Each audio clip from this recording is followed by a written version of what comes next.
Good morning, everyone. So you know, I talk all the time about recovery. I talk about recovery for all of us. And what it means, recovery for all of us means in every part of New York City, life is coming back. It means people feel safe and secure, and they know we're moving forward as a city. So when we think of recovery, of course it means jobs and economic activity. It has to mean social justice, it has to mean fairness, it has to mean opportunity, but it definitely also means public safety, a safe and secure New York City in all neighborhoods. Now, the NYPD has been doing an absolutely extraordinary job, particularly in recent months, setting records for taking guns off the streets. And we laid out a strategy for this summer, Safe Summer NYC. We talked about the importance of investments in communities. We talked about our court system and what we need to move forward there. We talked about what our cops are doing, pinpointed precision policing. Now we have tremendous cooperation with the court system, with the DAs to make a difference in terms of gun violence. And some big things are starting to happen. And here to give you an update, someone who is leading the way in this effort to get guns off the streets, and she is doing it with a smart strategy, working with the courts, DAs, cops together, but also working with communities, bringing all the pieces together. It's my pleasure to introduce our Chief of Patrol for the NYPD, Chief Juanita Holmes. Thank you, Your Honor. Good morning, everyone. So, as you know, the crime stats were reported yesterday, and there's an increase overall for the month of April. But there's also an increase in the number of firearms taken off patrol by 233 firearms, also arrests made by patrol officers. How are we focusing on the increase in crime? So precision policing is everything. To prevent gun violence, we're targeting 100 blocks that's been identified by the highest rate of gun violence committed. Enhanced patrol strength. We're taking 200 officers from administrative positions and putting them out in a patrol function. The strength with our federal partners. We have the ATF actually sitting side by side with us, sharing space, giving us real time, tracing back where these firearms are coming from, and hopefully it'll be a prevention for proliferation of illegal guns on our streets. We've expanded community solution programs, a strategy that uses community-based organizations, city services, and the NYPD response to connect community members to resources and improve their neighborhoods. With that, we're expanding out ShotSpotter, if you're familiar with that, by 8.78 square miles. Currently, we cover 69 square miles citywide. There are a total of over 1,500 sensors. For the month of, I should say year to date for the past 3 months, we had 3,444 activations. With that, 565 were confirmed. What confirms that? Whether we discover ballistics or if there's a shooting victim. Out of the 565, 94 were confirmed shooting victims in 89 incidents. 41 arrests were made and 44 firearms recovered. Good numbers there. We're also relaunching our Ceasefire, a program that uses credible messengers to deliver strong messages to high-risk populations with the goal of decreasing violence without increasing arrests and incarceration. Also, the gun buyback program. We've actually campaigned for that. I believe we conducted 3 year to date, resulting in 75 more guns taken off the street. And more importantly, we have a campaign that's being launched in the confines of the 4 precinct, the Bronx Borough, on May 8th. And that information is on our social media, whether it's Twitter, FaceTime, things of that nature. Also, I'd like to mention a couple of takedowns that you're going to see. One yesterday that'll probably be spoken about by the Bronx District Attorney. Another one this morning in the confines of the Bronx. When we take down gangs of this nature, we're taking down sometimes 20 members, even if it's 10 members, and it results in a significant reduction in violence. This is accomplished with our federal partners. I believe the Bronx Southern District in the Bronx is handling the individuals arrested from the 800 YG crew, and they're facing up to 20 years for some of the gun violence and other charges that were committed. So all of this combined is going to have an effect on violence, period, in the city of New York. I just want to say we hear you. We've increased probably about 73,000 more 311 calls, and those complaints are being addressed. And whether it's something simple as noise complaints or to ATVs. Another focus in the city, ATVs, dirt bikes. Listen, you use it, you're going to lose it. We've started a campaign on April 20th, and we've confiscated over 131 ATVs and dirt bikes. And we've identified 5 locations of congregation. 2 of these locations resulted in a homicide involving ATVs and dirt bikes. So I just want to say that these are some of the strategies that we're using, and it should have a tremendous impact on our crime in New York City. Thank you so much, Chief. And Chief, thank you for pointing out all the strategies that are being put into place now. These are a lot of strategies that have worked historically. They're being deepened now. But very importantly, Chief Holmes talked about the incredible work that officers under her command and so many of the officers in Nypd working with the courts, working with the DAs, are achieving. You're going to be hearing a lot more news about gang takedowns. This is crucial. You know, we always say there's a very small number of people in this city committing the acts of violence, and it's really important to recognize this. 8.5 million New Yorkers.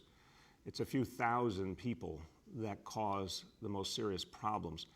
When you start to get those folks out of commission because of successful prosecutions, it makes all the difference. So again, you'll be hearing a lot more about this in the coming days, but very, very exceptional efforts are being made to get these violent gang members off the streets, and that's going to have a big impact on what we do this summer. So thank you, Chief, to you and your whole team for all the strategies you're putting in place. Okay, now when we talk about recovery, of course we have to talk about vaccination. So every day I give you the numbers, and what I really appreciate is that every day they move substantially. We definitely have to do more and more to make it easier, to make it more accessible for people to get vaccinated, to make it more fun. We got a lot to do to reach out to people, but all that notwithstanding, the numbers keep moving all the time. And that is very, very important for the future ahead, for our July 1st full reopening, for the summer of New York City, which we are all going to experience together. So as of today, 6,809,451 doses given from the beginning. And when you think in terms of first doses where we know overwhelmingly about 95% of folks come back and get that second dose, this now puts us almost 75% of the way to our 5 million person goal for the end of June. So at this point, we have about 3.7 million New Yorkers have gotten at least a first dose. Puts us, again, about 75% to our goal in terms of first doses. This is really good progress. We need to consolidate this progress, keep it moving. Now, to do that, we need incredibly energetic people out there helping everyone know about vaccination, answering their questions, letting them know it's easy, it's convenient. We need people to go above and beyond the call. And a few days ago, we got a report from Juliet Papa of 1010 Wins, and she said in Times Square she saw this extraordinary woman out there promoting vaccines. She said, "I think I found New York City's first vaccine hawker." And we were all really immediately interested. Our team went out to find her. We found her. And I want to say in advance, you're going to see a video of her work. Tanika Price, she is amazing. She works at the 20 Times Square vaccine site. She goes out there, she makes a difference. She literally just goes on out there, connects with people, talks to them, brings them in. She's a nurse doing extraordinary work to protect her fellow New Yorkers. And this is also a great moment to say Happy Nurses Day, everybody. This is the day we celebrate nurses. They have been amongst the greatest heroes of the fight against COVID. Anybody in your life who's a nurse, thank them today. If you see a nurse today, anywhere you are, thank them because they've done amazing, amazing work for all of us. So, Tanika Price represents the best of the best, making a difference for her fellow New Yorkers. I want you to see her live in action on this video.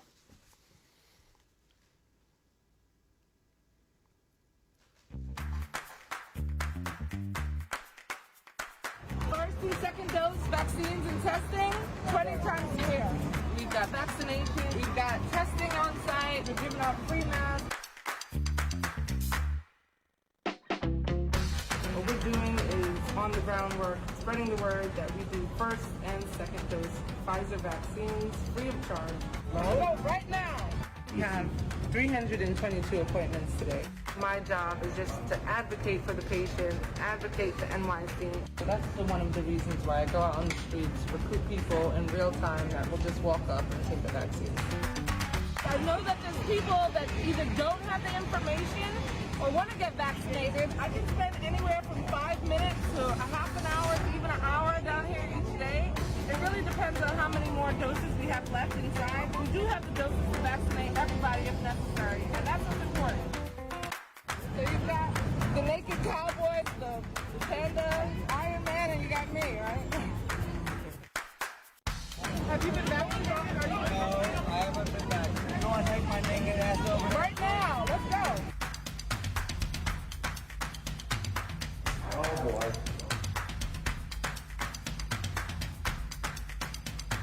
I'm the naked cowboy. I'll get the vaccine. It's not that big a deal. Let's take care of everyone else. Thank you, buddy. That wasn't so bad. Today, kind of with the fluke, we got the naked cowboys to come in. I've vaccinated everyone in the businesses on the block. People come back and say, I've told my wife, my children, my community centers about your location, and it really makes a difference to me. I find that most people that haven't been vaccinated as yet aren't vaccinated because they have questions that are unanswered. I'm answering their questions in real time, and as a nurse, that makes me proud.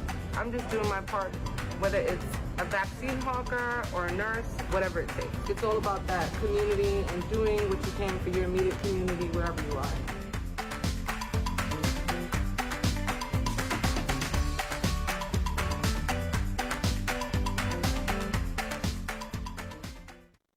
How much do you love that? That is a true New Yorker. Tanika, I wish we were talking to her right now, but I am so proud of you, Tanika. That is what a New Yorker does. You go out and you make it happen. And just a beautiful example of someone who cares, someone who's making a difference. And listen, people just need to hear it's important. It's here. It's easy. And she certainly got some interesting people to come in and get vaccinated. So well done, Tanika. We want to see a lot more of that going forward in this city. And we also recognize, talking about Times Square, of course we think about New Yorkers, but we also think about tourists.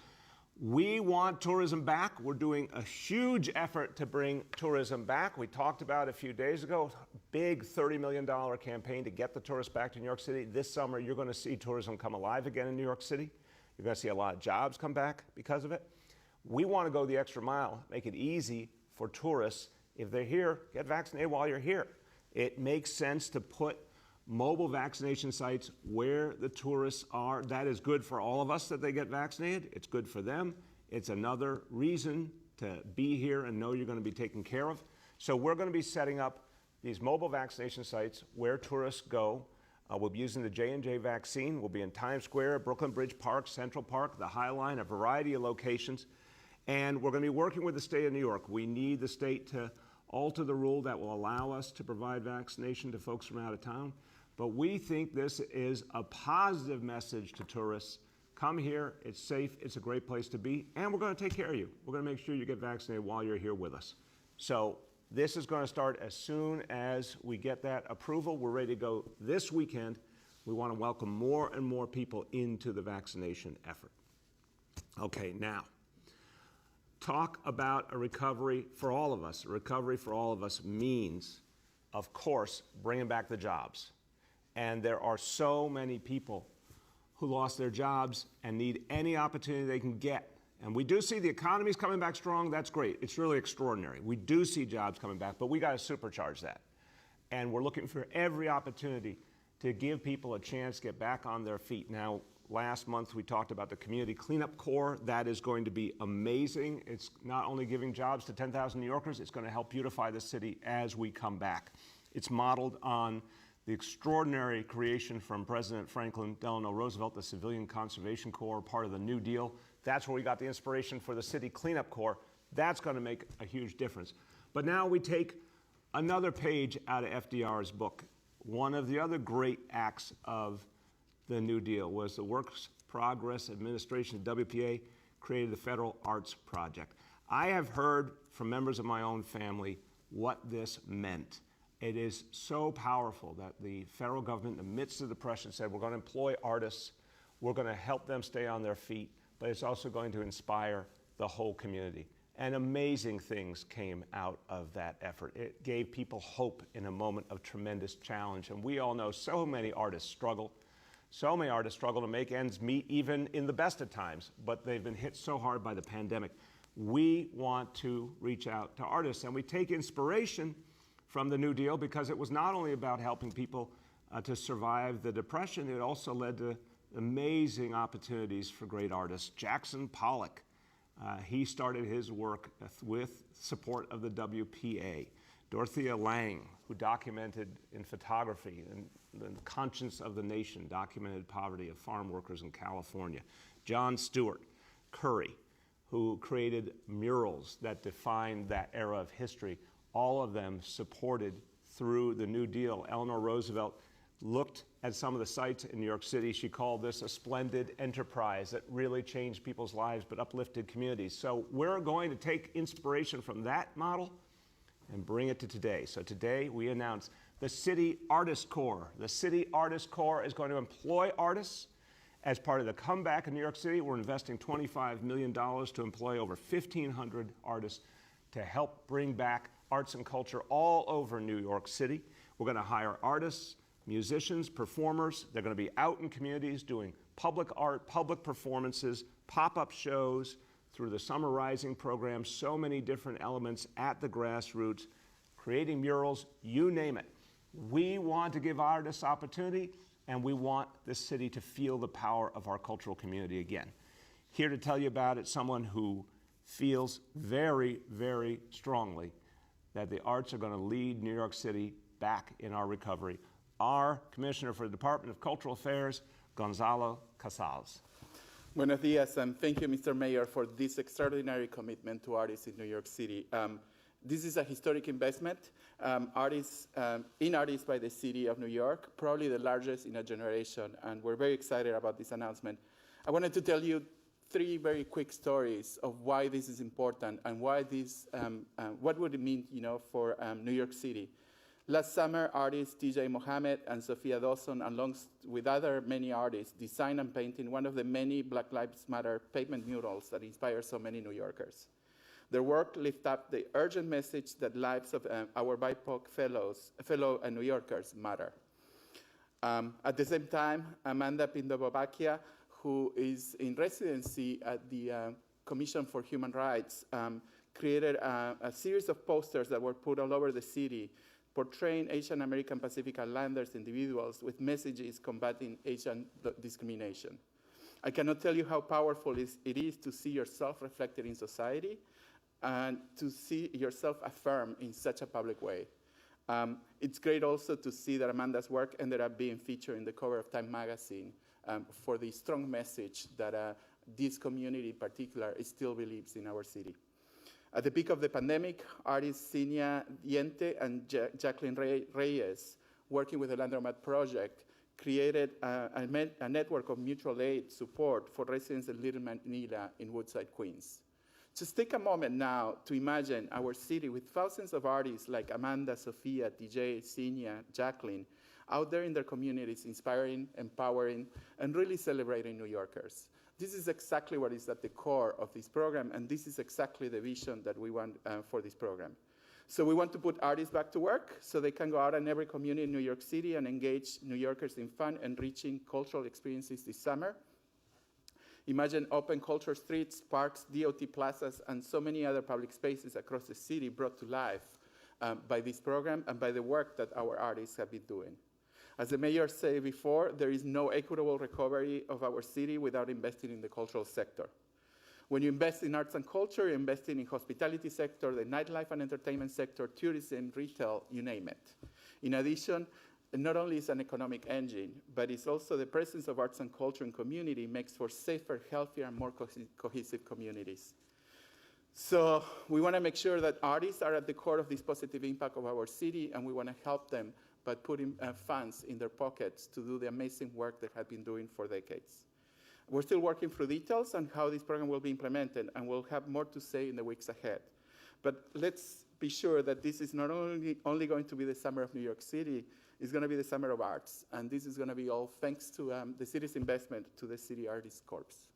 Thank you. Thank you so much, Commissioner. You and I got the Summer of Arts started a little early by throwing powdered paint at each other at the Holy Festival. So I think we were a little ahead of the curve, but it's the beginning of something wonderful. So this is going to reach communities all over the city.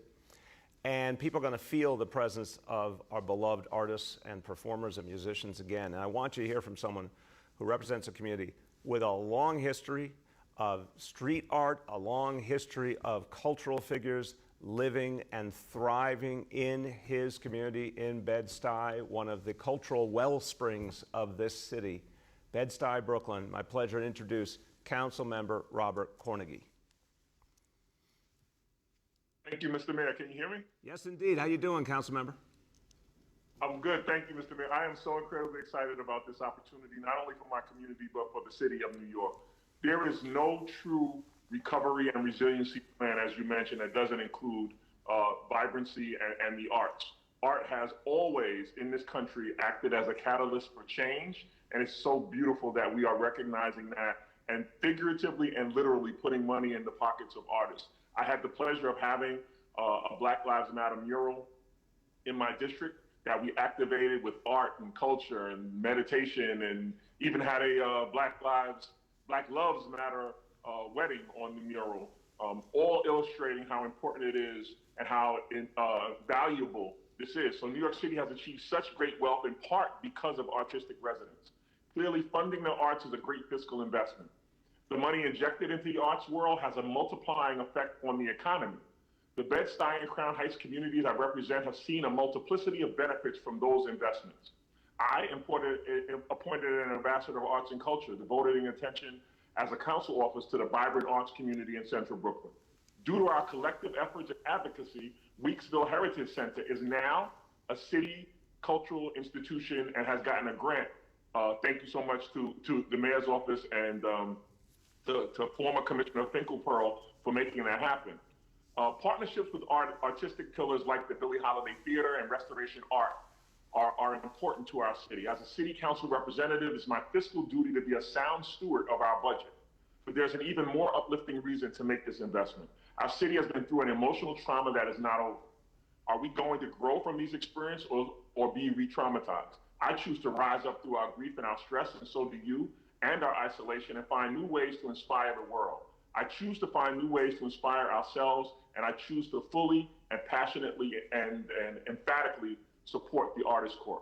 Today, we are not only making a fiscal investment, we are investing in our hope, we're investing in our beauty, we're sharing and saying to the world that our humanity as New Yorkers is worth celebrating. Thank you so much for this commitment, Mr. Mayor, and everybody involved. Bed-Stuy can't wait.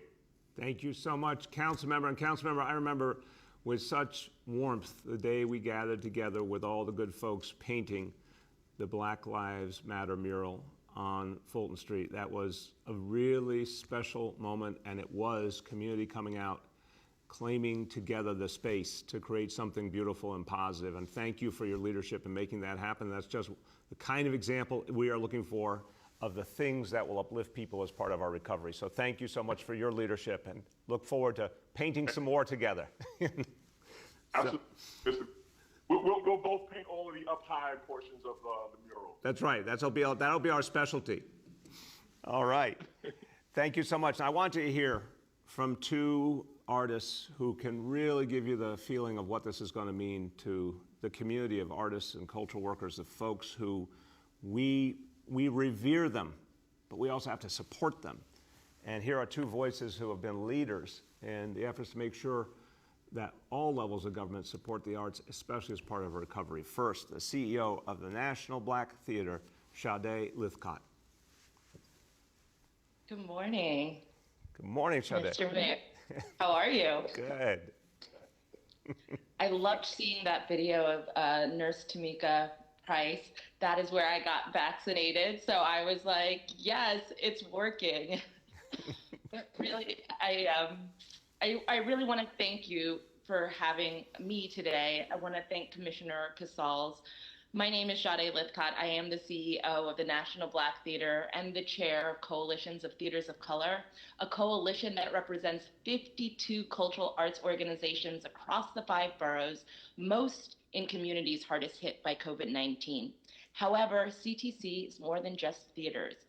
CTC organizations, especially in this past year, have functioned as safe haven for BIPOC artists within the communities they're located, serving millions of New Yorkers with vitally needed cultural, educational, social, and emotional resources to help enrich the lives of New Yorkers in local neighborhoods across the city and the outer boroughs. The most venerable author in my eyes, the great Toni Morrison, once said, "Times of dread are precisely the time when artists go to work. There is no time for despair, no place for self-pity, no need for silence, no room for fear. We speak, we write, we do language. That's how civilizations heal." Today, the Creative Artists Corps marks a long and steady walk out of the darkness towards the light of a new day.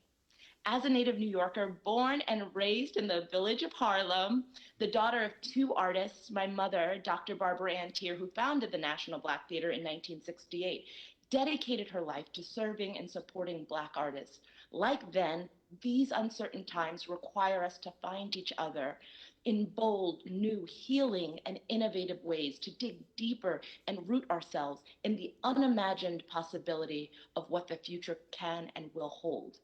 This has always been the artist's sacred oath, to digest, reflect back, and unrelentingly take hold of our hands, our hearts, and our minds to deliver us back to ourselves, piece by piece, until we are whole again.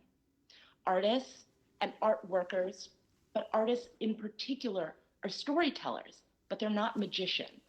The stories they courageously tell in their mediums on behalf of all of us is essential labor, and today we recognize, employ, and compensate them as such. This past year, as we all know, has been one filled with incredible loss. Artists and cultural workers have been one of the most hard-hit workforces.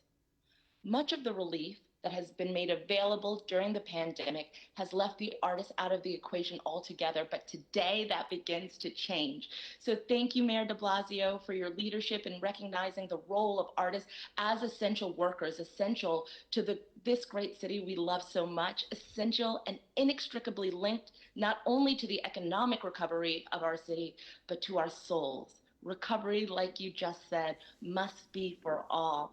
I'd also like to just applaud the tireless work of Commissioner Casals and Commissioner de Castillo and the teams at CCLA and MOM. We look forward to continue to work together to center equity as this catalytic initiative rolls out. Thank you so very much. Sade, I want to eat for breakfast whatever you're eating. You are just filled with energy and positive inspiration. So thank you. And I know you're going to help lead the way, taking this amazing idea, put it into action, and reaching those artists who need the help. So thank you so much for that. Thank you. All right, now I want you to hear from another great leader of the cultural community, and she is passionate about the work we need to do to reach the artists who we need to keep in the city and to help thrive in the city. My pleasure to introduce the Executive Director of Dance NYC, Alejandra Duque Cifuentes. Hello, good morning everyone, and thank you Mayor de Blasio and Commissioner Casals for having me. My name is Alejandra Duque Cifuentes, and I am the Executive Director of Dance NYC. As the service organization for the dance industry in New York City, we work to ensure that independent dance workers, organizations, and for-profit businesses can thrive here in New York City. It's an honor to be here today and to celebrate this timely and necessary investment in the arts workforce, and really extend our thanks to you all for your leadership in leaning into the voices and the needs of artists.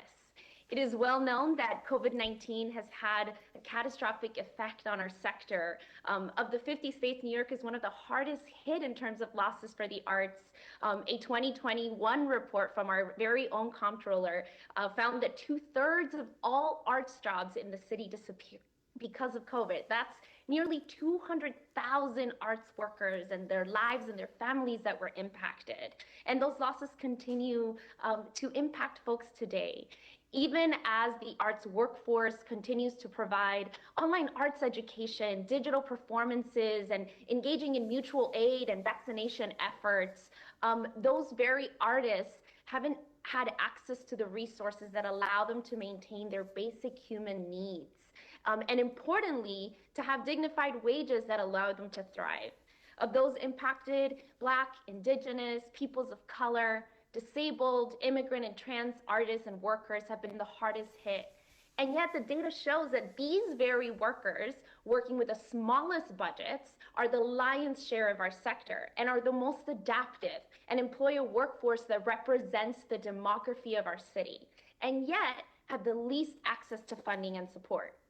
In a climate that over this year has threatened our humanity and the well-being of so many New Yorkers, artists are playing a key role in organizing us, in sharing our stories, and in continuing to highlight the creative and cultural capacity of our city and our democracy. A healthy city needs healthy local communities, and local communities cannot recover or thrive without a strong arts and cultural presence. Artists are necessary workers. Let's therefore move beyond just simply valuing the product of art and value the arts workers that make it by creating policies and structures that ensure equitable funding, living wages, and a quality of life for the artistic communities that make New York City the cultural capital that it is today. While COVID did devastate our sector, the stop in activity has presented an opportunity to reimagine and set the groundwork for a new legacy of support in the arts. And the time is now really for this kind of bold legislation that will not just change the landscape of the arts in New York City, but also continue to position us as a leader in the nation and the world. I believe that this program is just such an exciting step in that direction, and what we hope to be the first of many concerted and long-term investments in the arts workforce. Thank you once again, Mayor de Blasio, the team, Commissioner Casals and Del Castillo for this groundbreaking work. And really, may we all continue to be New Yorkers for dance. I love it. I love it. Alejandra, I'm going to say the same thing I said to Sade. I want to eat what you're having for breakfast because you're filled with energy too, and hope and vision. And I want to thank you for that, because the only way we move forward is with folks who really see a vision of what could be. We're already the great cultural capital of the world. We can go even farther. And Alejandra, thank you for your leadership and for inspiring us to keep moving forward. All right, everybody. Now it's the time of our briefing that everyone looks forward to, our indicators. And the indicators today are worth the wait because they are very, very good. Number one, daily number of people admitted to New York City hospitals for suspected COVID-19. Today's report, 121 patients. Again, we are well below the threshold and it continues to look great. Confirmed positivity level has gone lower, 34.71%. Hospitalization rate continues to go down. This is crucial, 1.51 per 100,000, all excellent. And now, number two, new reported cases on a 7-day average. Again, look at that excellent downward slope, 1,030 cases. And they keep seeing a decline there. That's fantastic. And number three, percentage of people testing positive citywide for COVID-19. Today's report on a 7-day rolling average, 2.52% and going down. So I always like to remind you, want to be a part of making those numbers keep going down? Go out and get vaccinated. Nurse Tanika and many other great folks are going to be out there to help you do it. This is the right day. If you haven't gotten vaccinated yet, this is the day to do it. Make a reservation or just walk on up to dozens of sites all over the city, including that great site in Times Square. Okay, a few words in Spanish, and I want to go back to the City Artist Corps. Recuperar una ciudad para todos incluye los artistas, actores y músicos que hacen cantar a nuestra ciudad. Estamos celebrando a los artistas que nos hacen grandes. El cuerpo de artistas de la ciudad va a crear trabajos y a hacer más hermosa nuestra ciudad. Las artes son el corazón y el alma de Nueva York. están regresando más fuerte que nunca. With that, let's turn to our colleagues in the media, and please let me know the name and outlet of each journalist. Good morning. We will now begin our Q&A. As a reminder, we are joined by Chief of Patrol Juanita Holmes, Cultural Affairs Commissioner Gonzalo Casals, Health Commissioner Dr. Dave Choksi, and President and CEO of Health and Hospitals, Dr. Mitch Katz. First up, we have Jennifer Peltz from AP.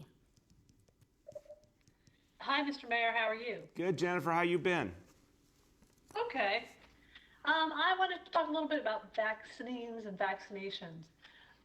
In light of the Biden administration's announcement this week that some doses will be reallocated from places that are not looking for them to places that are, is that affecting the city's plans? Is the city considering requesting less than its usual allocation when the next round goes in, I think as soon as today, of orders? I'll turn to Dr. Choksi, but I'll say, Jennifer, I'd say the basic answer is no. We're doing the things that we need to do to protect New Yorkers, and that means getting more and more vaccinations done in more and more creative ways. You just saw one earlier today, and there's many more coming. So I think the fact is we want to have a steady supply. We need a certain amount in reserve to make sure we can always support our efforts, even if there's ever any slowdowns in supply. We're working on our goal, and there's a lot more New Yorkers we're going to be able to reach. I thought what Nurse Tanika said was really powerful, but sometimes people just need a conversation. And that's one of the things that Dave's been talking about doctors, pediatricians reaching out to their patients, and that's going to move a lot of people. So we need a healthy supply to ensure that we can reach everyone. Go ahead, Dr. Choksi.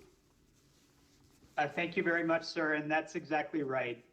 We do plan to continue maximizing our order from the federal government with respect to vaccine supply, and that directly connects to the point that the mayor just made, which is it enables us to get more and more vaccine out into, we can think about it as the spokes in our hub and spoke model. That means doctors' offices, including community-based independent providers, neighborhood pharmacies, all of those smaller providers that people know and trust in their neighborhood. And if they're qualified to be able to store and handle vaccine, we want to get them a vaccine so that they can get their patients and their customers vaccinated. Thank you. Go ahead, Jennifer. Sure, thank you. A follow-up question on that. Since the numbers of people getting vaccinated have gone down compared to a few weeks ago, are there circumstances where doses are expiring because they're going unused, or is that not happening? I'll turn to Dr. Katz and Dr. Choksi. They'll each talk about the different efforts at their vaccination sites. I think the big picture here, Jennifer, is that is a rarity, and we certainly want to keep it that way. And we're going to continue to use, again, all sorts of creative ways to get more and more people in. Remembering that even though we've seen some slowdown, there's still a lot of people coming in to get vaccinated. And again, the fact that we are now at 3.7 million people have had at least one dose, pretty much all of them who have not yet gotten the second dose will. There's still lots and lots of demand. We've got a huge number of people coming in for their second doses alone. So we got the demand to keep using our supply effectively. But just to give you the sense of on the ground, Dr. Katz, followed by Dr. Choksi. Yes, Mr. Mayor, just as you said, the vaccine does not expire when it's kept in the freezer. So we keep our vaccines in the freezer until the time that we need to give them. So we don't have any worries. The lifespan of the vaccines in the freezer is on the order of months. So we're perfectly fine. That's not an issue for us. Thank you, sir. Thank you. Dr. Choksi, you want to add? Thank you, sir. Just to affirm that, in New York City, we are not in a situation where vaccines are expiring because, we're unable to use them. We continue to vaccinate at a good clip, and we will continue to do that and store vaccine in freezers, in refrigerators, so that we can continue to use it for weeks and months beyond today. Thank you. Go ahead. Next, we have Juliet from 1010 Wins. Hey, Mr. Mayor, all hail Nurse Price. Yeah, Juliet, you get special honorable mention for finding her. You've done a great service to the public now that we can all see her amazing work. So thank you. Oh, and thank you for the mention, and I'm so glad you found her. She's doing a great job there, and she's still doing it. It's fantastic. So I did want to follow up with that too. Do you think there will come a time when you're going to have, let's say, permanent either vaccination or testing locations in the city in the event people need booster shots down the road for this? How would that work? That's a great question. I'll turn to the doctors for their views. I think, look, first of all, in the future, my layman's view is it's going to resemble more how we handle flu shots because it's going to, COVID will be a part of the reality like the flu is, but it'll be a manageable part. But if it makes sense sort of for a transitional period of time to keep some of the centers open going forward, I think that makes a lot of sense. Dr. Katz, then Dr. Choksi. Yes, sir. Certainly all of the health and hospitals facilities, both our inpatient and our outpatient, will always maintain the ability to do vaccinations. And I think you're right, sir, that there likely will be future boosters needed, just as there is with flu, and we'll be prepared to do those. And I'm sure as a city, we will keep open whatever facilities are necessary at different times in order to be able to vaccinate everyone who needs it. Thank you, sir. Thank you. Dr. Choksi. Yes, thank you, sir. And Juliet, thanks for the important question. Just as Dr. Katz said, we have in so many ways a permanent infrastructure already. It's our hospitals, but also our health centers, our pharmacies, all of the places where the everyday miracle of routine vaccination happens even when we're not in a pandemic. But what we've demonstrated over the last few months is that we are able to rapidly stand up these mass vaccination sites as needed when we need to vaccinate more of the population quickly. We did this back in 2009 with H1N1. Obviously we're doing it now as well. And if the situation arises where we have to do it in the future, we'll be ready. But I think we'll be more reliant on that permanent infrastructure that we already have in place. Thank you. Go ahead, Juliet.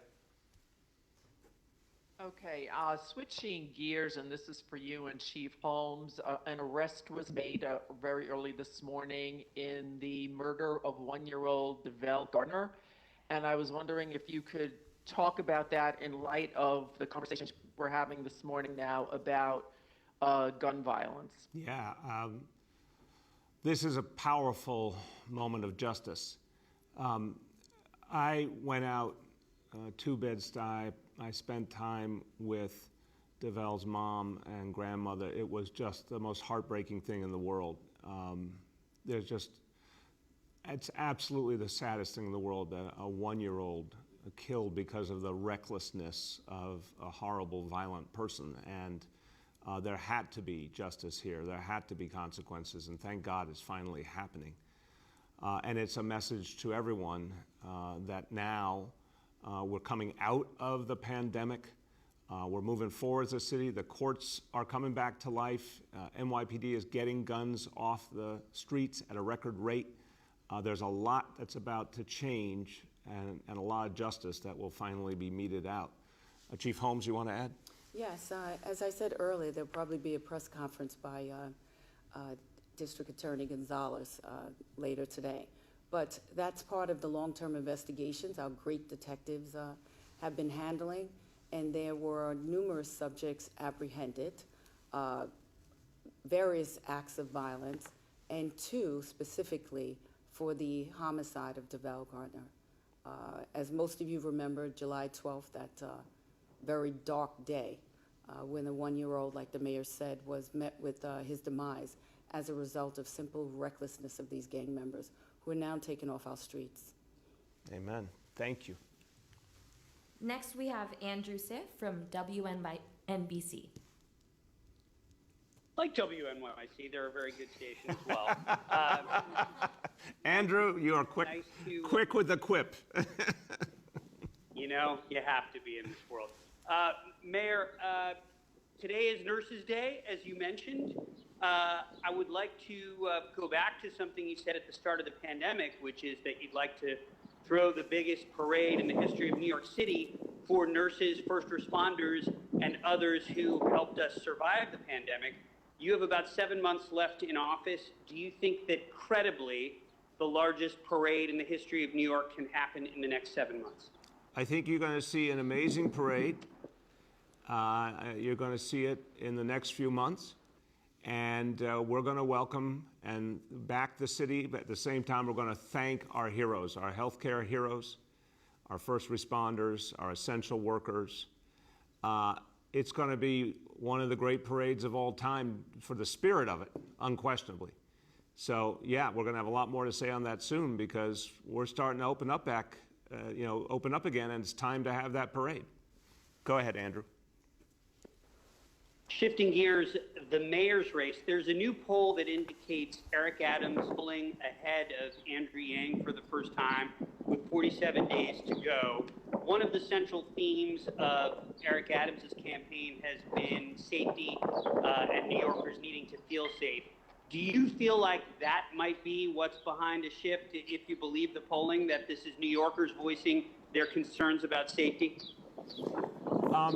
Andrew, I'd say, first of all, I've been saying for weeks that this race for mayor still hadn't really consolidated. You know, for a long, long time, it was quite clear that people weren't paying attention yet, and there wasn't a lot of information out there yet. Now, I think there's more and more information about each candidate starting to flow.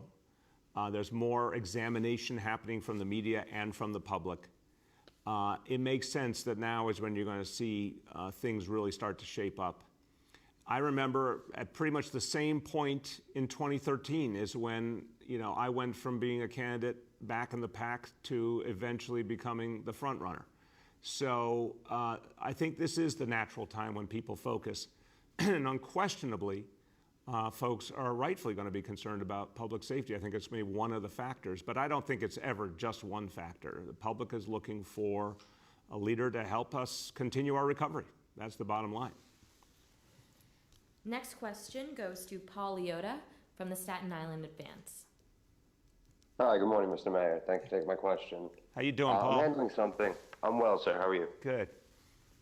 I'm handling something on Intro 2186, the City Council's comprehensive long-term planning legislation. Just want to get your position on it.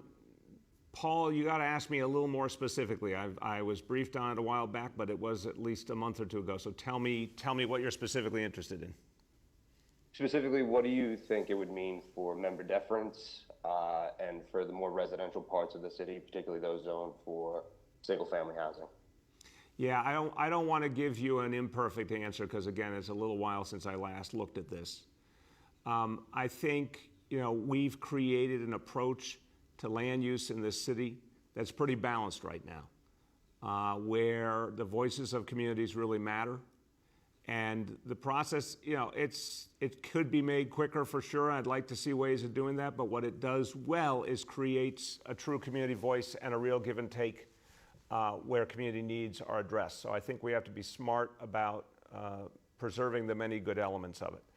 I know there were some concerns we had about that legislation, but I want to make sure I'm really specific and accurate. So we'll get back with you on that. Go ahead, Paul.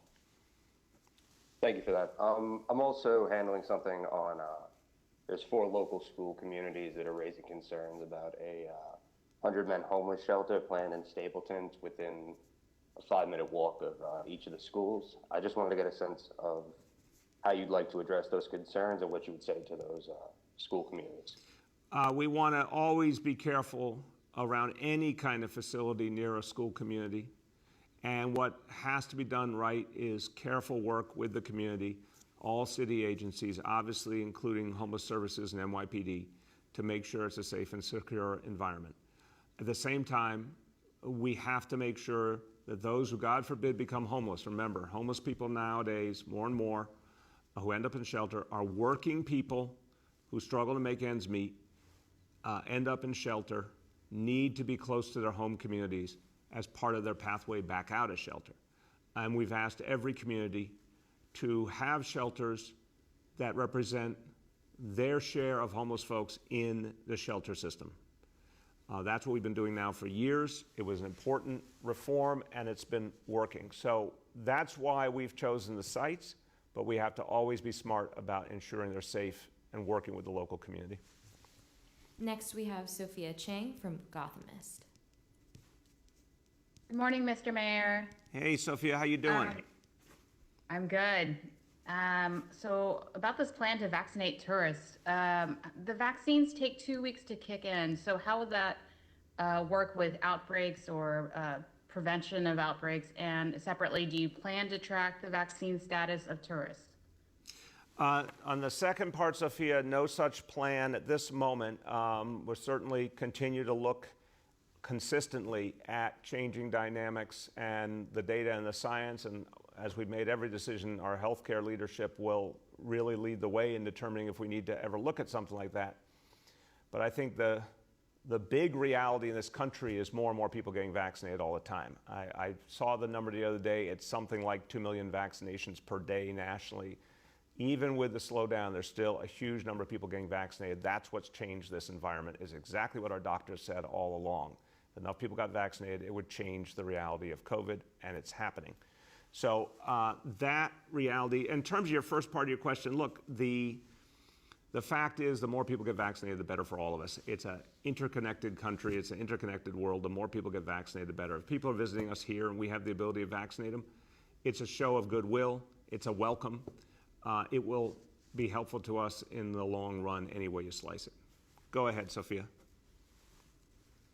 Thank you. And there have been some recent reports that vaccination rates among NYPD and police staff are lower than the rest of the city's rates, and just 39% of NYPD officers have received at least one dose. What's the reason for the low rate of vaccination in NYPD, and what can the police leadership in the city do to encourage more vaccination within the department, given their exposure to the public? Yeah, it's a great question, Sophia. Look, again, everything is done on a voluntary basis. Everyone's an individual. Every officer has a different view. Like many, many New Yorkers, I think there's some people that just wanted to wait a while. There's some people that still have unanswered questions. We got to keep reaching out and answering the concerns. And I think you'll see more and more people get vaccinated as a result. But certainly one of the things we'll do is keep reaching out through our whole city workforce, keep encouraging folks, making it easy, answering questions, and I think that'll have an impact over time. Next, we have Henry Goldman from Bloomberg. Hello, Mr. Mayor. How are you doing today? I am doing well. Henry, how you been? I'm good. I wanted to ask you, going back to your first topic of public safety. About a year ago, during the Floyd demonstrations, Black Lives Matter, you talked about removing about $1 billion from the police department and putting them into other public safety and crime fighting strategies that don't involve the police. This latest budget has a slight increase in the NYPD budget. Can you explain why you changed your mind about this, or why you didn't follow through with what you said last year? Henry, respectfully, I think you're leading the witness, my friend. We did follow through. We laid out a series of changes. It was beyond $1 billion if you look at expense and capital budget. We followed through on all those commitments. We're continuing them. Exactly the point you raised, moving functions to the civilian side, in some cases reinvesting resources in other types of community needs. All that happened, and it's continuing. The new budget, the reason you see a very small increase is some new federal aid that came in. You see some new information technology costs, and you see some reform initiatives that the City Council wanted in the reform package that required additional civilian personnel for the NYPD. But when you add all that together, it's a very small increase in the scheme of things. And all the previous commitments continue to be kept. So I think we're in the right place. Go ahead, Henry. Okay. The bottom line is that you're spending more, not less. I accept your answer and I thank you for it. On the vaccinations, the levels of vaccinations are going down precipitously.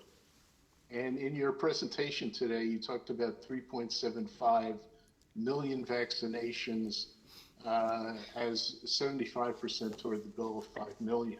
But that 3.7 million is only first dose. It's not a full vaccination number. And so I'm wondering, given the precipitous drop in people getting vaccinated, whether the city is in a position to reach its goal of 5 million persons vaccinated by the end of June. Yeah, Henry, it's a great question. Look, I don't agree on precipitous drop because we've seen it for a pretty brief period of time, and we're about to put a lot of new approaches into play that I think will help to compensate. From day one, 6.8 million doses. So now we have, in terms of our 5 million goal, we're 55.6% of the way in terms of those already fully vaccinated, and obviously it's the first week of May. But if you look at the first dose, I want to make sure I articulated this clear. I'm glad you asked it. 74.3% of the goal has been reached in terms of first dose. The point I was making is first dose is almost a guarantee of second dose. We're seeing about 95% of people get a first dose in New York City, follow through and get the second dose. We've seen that very, very consistently. So this says to me that practically we can now account for 75% effectively of our goal. Now we got to go out and secure the last 25%. And I feel good about it. I think it's harder than it was. It was harder than we started out because of the challenges around Johnson & Johnson. We absolutely believed when we kept talking about this number that Johnson & Johnson was going to play a crucial role. It hasn't been playing as big a role. That's an issue. That's a problem. But with enough creativity, I think we can still get there. We have time for 2 more questions today. The next question goes to Nolan from the Post. Hey, good morning, everybody. Hey, Nolan, how you doing? I'm doing all right. And on a very unrelated baseball note, I wonder if you still back getting rid of pitcher hitters, considering Jacob deGrom is literally the only source of offense in that game. You know, that is actually a very fair point. It's talk about DIY. It's like no one else wants to hit on the Mets when he's pitching, so he has to go do it all himself. But I think, I bet Jacob wouldn't mind if the Mets got another bat in there to take the place for him. Someone alive and awake who likes to hit a baseball. I think Jacob would really approve of that. And that's going to be another part of I want to figure out with our Jacob deGrom support plan, a massive city infusion of dollars to find the best available bat and, bring them in immediately to the Mets to address this crisis. Go ahead, Nolan. Yeah, well, I guess to the first question, you said yesterday that neither you nor the school's chancellor were aware about the retitling of Columbus Day. Having been involved in at least 2 separate Columbus controversies over the statue and whether or not it would be replaced and over the placement of a statue honoring Mother Cabrini, how does this go unnoticed? How weren't you briefed about the changes to the school calendar? Cabrini is not Columbus, I want to note that, but to the point, Nolan, I'm as miffed as you are, honestly. It's obviously something that should have been raised to the chancellor, should have been raised to me. It is a truly massive, sprawling bureaucracy. Somewhere before this chancellor became chancellor, someone put this in motion. They didn't brief me. They should have briefed her. It was not the right way to do things. It just wasn't. And once I heard about it, we immediately addressed it.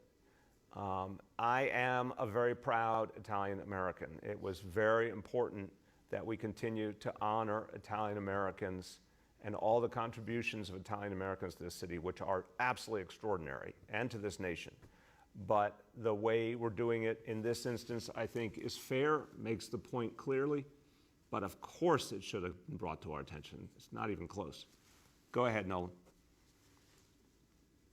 So do you know when the decision was made? Do you know how the decision was made? Do you know who made the decision? No, no, and no. Our team will happily try and track it back, but the most important thing here is once we saw it, we changed it because it wasn't the right decision.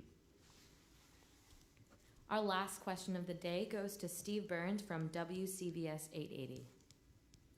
Good morning, Mr. Mayor. How are you? Good, Steve. How you doing?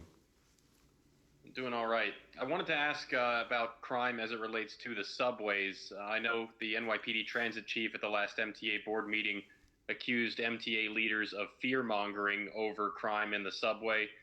Governor Cuomo seemed to echo a lot of the MTA's comments. So I'd love to get your input and Chief Holmes' input if possible. Do you feel like the governor is now fear-mongering over crime in the subway? Is it not as bad as the MTA and he make it seem? Of course. Steve, look, leaders are supposed to help people move forward and tell them when something's actually working. The NYPD is doing an outstanding job making the subways safe. They have for a long time. Overall crime in the subways has gone down. Chief Kathy O'Reilly has done a great job, and I think her frustration is very real as a lifelong public safety professional, hearing the governor and hearing the leadership of the MTA putting down the work of the men and women of the NYPD who are actually getting the job done. I share the frustration. And as a real New Yorker who lives in this city, has taken the subway all my life, I wouldn't hesitate at all to take the subway. I will be taking the subway a lot. My children take the subway all the time. If you said to one of my kids, oh, you shouldn't go on the subway, it's not safe, they would laugh you out of the room. They would tell you you clearly couldn't be a real New Yorker because they couldn't think of life without taking the subway. And let's get real. Let's tell people it's safe because it is safe, and it's part of our recovery. It's part of how we come back. The more people go back to the subway, the safer it will be, the stronger the recovery will be. Go ahead, Steve. Thanks. And following up on that, the MTA's case here is that first, per rider crime has gone up. If you take the ridership drop into account, then the crime rate has gone up. And second, that there are things that happen there that aren't necessarily reflected in the crime stats, like harassment and people in need of mental health support. So does the proposition at all give you any credence that there is a need for more officers in the subway, or is that still completely off the table? Steve, we've put more officers in the subway. It's had a very positive effect.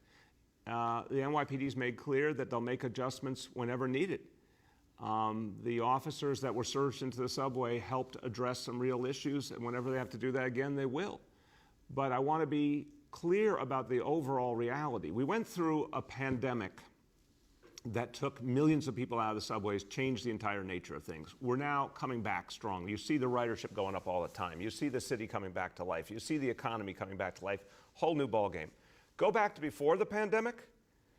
1 index crime per million riders is where we were. A level of safety we had never seen before in the history of New York City subways. That's what the NYPD achieved. And they're going to continue that progress, especially as people come back. So, you know, let's believe in our city. Let's believe in the NYPD. Let's believe we can move forward. And to me, that's what leaders should be talking about, how we move forward. That's what a recovery requires. And I'll conclude with that, everyone. Look, today we're talking about so many things that prove this city is coming back. Our City Artist Corps is going to be so exciting. The amazing work being done in our vaccination effort. And you saw Nurse Tanika, that's a true New Yorker, out there at the front line making things happen, believing in this city. The incredible work of the NYPD, and you're going to hear a lot more about that today, getting guns off the streets. This is how we come back. I believe in this city 110%. I believe in the people of this city. I think New Yorkers were heroes in this crisis. Anyone who doesn't believe in New York City, you don't know what the hell you're talking about, because this city is coming back. Why? Because we have a magic ingredient called New Yorkers. So get ready for the greatest comeback ever. Thank you, everybody.